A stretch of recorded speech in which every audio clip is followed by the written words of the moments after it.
Assalamualaikum warahmatullahi wabarakatuh. Oke, selamat pagi anak-anak semua.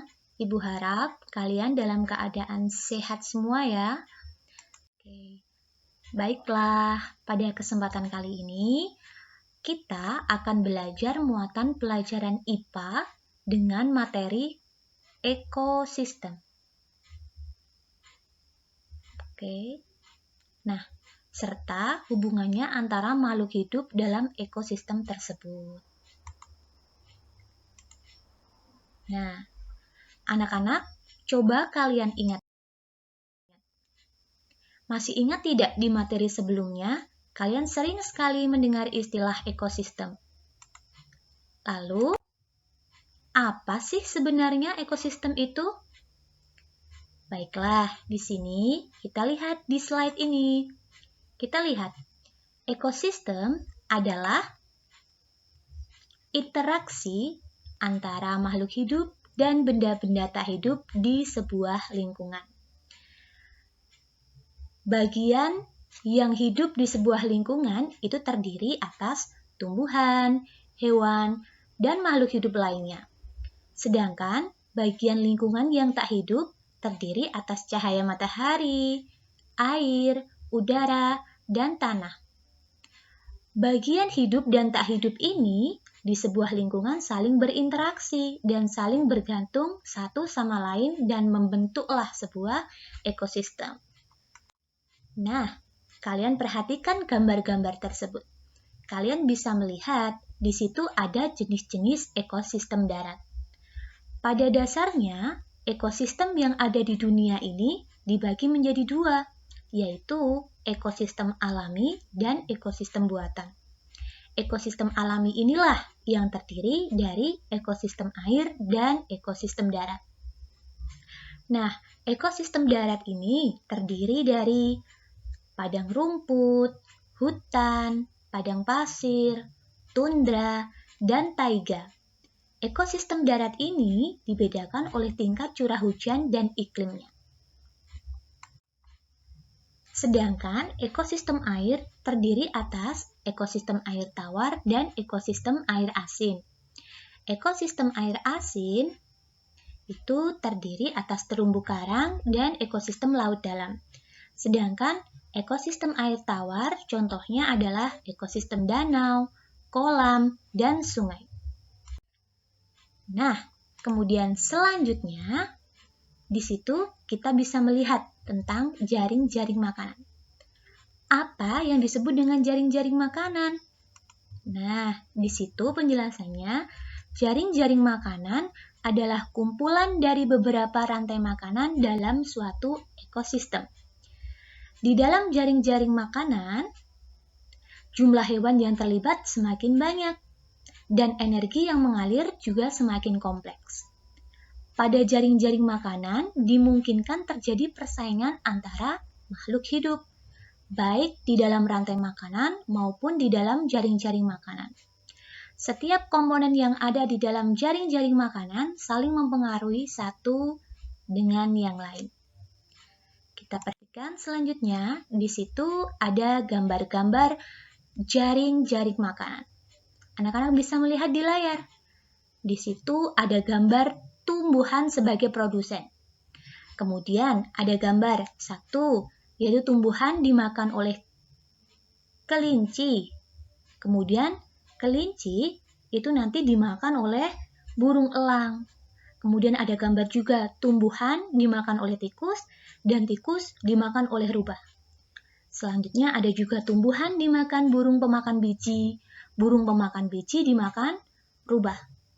Selanjutnya ada juga tumbuhan dimakan belalang, belalang dimakan laba-laba, laba-laba dimakan burung pemakan serangga, dan burung pemakan serangga dimakan oleh elang. Nah, rantai makanan ini sebagai bagian jaring-jaring makanan pada sebuah ekosistem tidak akan terputus selama semua bagian dari rantai tersebut tetap berperan. Rantai makanan di sawah akan terus terbentuk selama makhluk hidup penyusunnya itu ada. Jika salah satu dari penyusun rantai makanan tersebut tidak ada, karena berbagai faktor penyusun rantai makanan lain akan terganggu. Nah, selanjutnya kita lihat di sini. Selain ketergantungan makhluk hidup melalui rantai makanan, banyak makhluk hidup lain yang berhubungan dengan cara khas. Nah, disebut apakah hubungan atau interaksi antara makhluk hidup tersebut? Nah, hubungan antara makhluk hidup tersebut disebut dengan simbiosis. Oke. Jadi, simbiosis adalah interaksi antara makhluk hidup. Nah, kemudian anak-anak bisa melihat simbiosis itu terdiri dari 3 jenis. Jenis-jenis simbiosis tersebut yang pertama, simbiosis mutualisme, yang kedua, simbiosis komensalisme, dan yang ketiga adalah simbiosis parasitisme. Ibu akan menjelaskannya satu persatu. Yang pertama adalah simbiosis mutualisme, di mana pengertiannya adalah simbiosis mutualisme yaitu hubungan antara dua makhluk hidup yang saling menguntungkan. Contohnya adalah hubungan antara burung jalak dan kerbau. Kenapa hubungan tersebut bisa saling menguntungkan? Karena burung jalak yang hinggap di tubuh kerbau memakan kutu yang ada di kulit kerbau. Nah, kemudian si burung jalak ini mendapatkan keuntungan, yaitu mendapatkan makanan. Sedangkan si kerbau tidak merasa gatal lagi pada tubuhnya karena kutu dimakan oleh burung jalak. Jadi saling sama-sama menguntungkan. Yang kedua adalah simbiosis komensalisme. Pengertiannya adalah di mana hubungan antara dua makhluk hidup, di mana makhluk hidup yang satu mendapatkan keuntungan, sedangkan yang lainnya tidak dirugikan. Contohnya adalah hubungan antara bunga anggrek dan pohon yang ditumpanginya.